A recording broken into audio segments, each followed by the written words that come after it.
أعوذ بالله من الشيطان الرجيم. بسم الله الرحمن الرحيم. سأل سائل بعذاب واقع للكافرين ليس له دافع من الله ذي المعارج تعرج الملائكة والروح إليه في يوم كان مقداره 50,000 سنة فاصبر صبرا جميلا إنهم يرونه بعيدا ونراه قريبا يوم تكون السماء كالمهل وتكون الجبال كالعهن ولا يسأل حميم حميما يبصرونهم يود المجرم لو يفتدي من عذاب يومئذ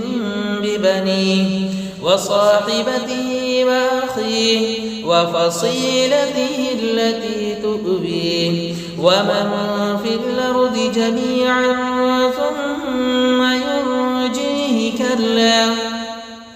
إنها لظى نزاعة للشوى تدعو من أدبر وتولى وجمع فأوعى إن الإنسان خلق هلوعا إذا مسه الشر جزوعا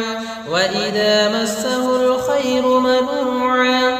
إلا المصلين الذين هم على صلاتهم دائمون والذين في أموالهم حق معلوم للسائل والمحروم والذين يصدقون بيوم الدين والذين هم من عذاب ربهم مشفقون إن عذاب ربهم غير مأمون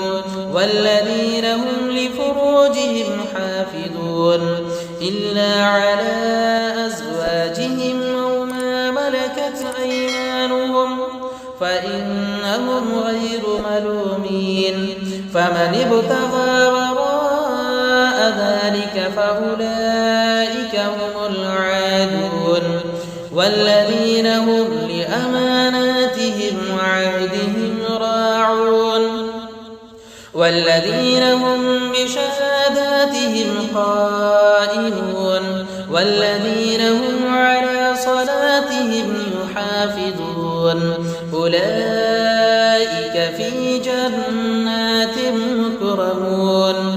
فما للذين كفروا قبلك مهطعين عن اليمين وعن الشمال عزين أيطمع كل امرئ منهم أن يدخل جنة نعيم كلا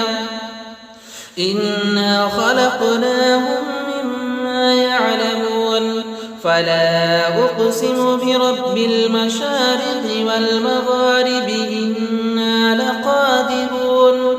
على أن نبدل خيرا منهم وما نحن بمسبوقين فذرهم يخوضوا ويلعبوا حتى يلاقوا يومهم الذي يوعدون يوم يخرجون من الأجداث سراعا كأنهم إلى نصب يوفضون خاشعة أبصارهم ترهقهم ذلة ذلك اليوم الذي